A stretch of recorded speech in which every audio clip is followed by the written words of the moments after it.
So fasting helps you reduce your biological age. So probably fasting will play a role in longevity. Fasting play a role? Is it the autophagy or is there more? The assumption right now, with all the information available, is that it is autophagy. What is interesting, though, is that it is autophagy through the presence of ketones. Because at least in mice, if you feed mice a diet directly ketones or a diet that is going to generate ketones, you can mimic all the benefits of autophagy that you get in a mouse that is fasting. So it's tied to the ketones. But from a cellular standpoint, I think that the process is autophagy, which is easy to understand.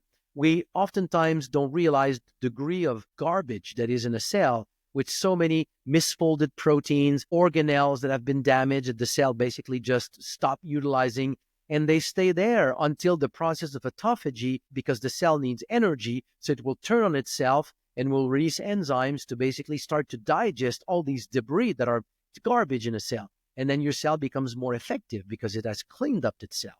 So it's very easy to understand how activating the process of autophagy can really help, healthy aging. And that is why that has led to the concept of what is now called, I mean, in science, they call it a time restricted feeding, but in popular language, they mention it as intermittent fasting, which is be at least 16 hours in the day without food in your stomach, because at that point, the body will start to enter into a process where your cells start to activate autophagy. So if you do this every day, this process of autophagy, little by little, will clean up your body, over time. Okay, so how do we combine like stem cells, fasting into improving longevity or improving longevity and your quality of life?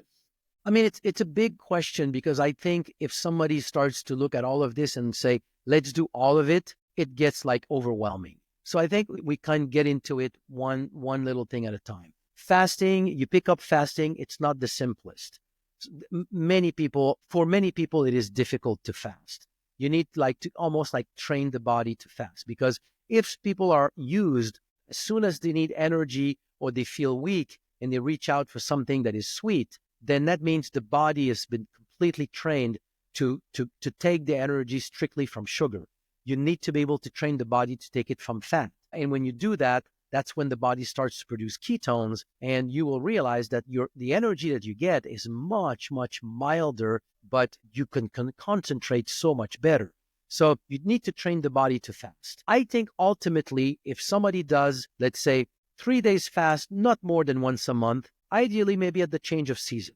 At the change of season, you take 3 days. When you don't have food, you only drink water. If somebody can do this, it's a really good approach. Releasing stem cells every day will boost the ability of the body to repair. There is one thing that is probably the most universal thing to do for longevity. It activates autophagy. It reduces DNA methylation. It improves blood circulation. It improves also cognitive function. It is physical activity. Do at least 3 hours, 2.5 to 3 hours a week of physical activity that is enough to really break a sweat and bring up your heartbeats. Another one, mindset. To me, that's the one that I think is the least talked about in the whole field of longevity. But to me, it's probably one of the most important one. We mentioned earlier this man. There's a whole book about him. This man who lived apparently up to 256 years. The numbers may not be all okay. So it's either 256 or 197. Either way, it's a long time.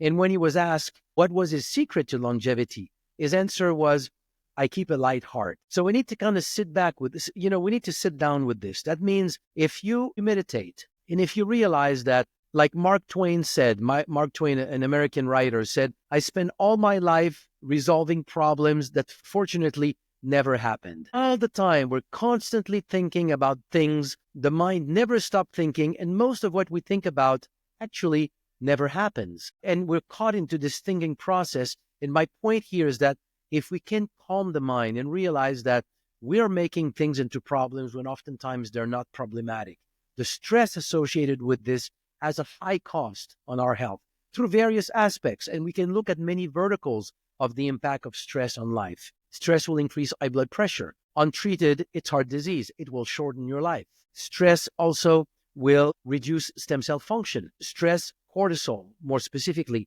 adrenal hormones, have been documented to suppress the ability of stem cells to migrate into tissues and proliferate into tissues. So you look in modern life, I mean, even a child at school start to be exposed to significant amount of stress. And for decades, we lived exposed to a significant amount of stress. During all those years, our ability to repair and maintain our health is decreased just by stress. So controlling stress and really having peace of mind can have a huge impact also on longevity. It is another of the factors that we find in all centenarians. Most centenarians have peace of mind. They live with the joy. Join Disruptive Doctors.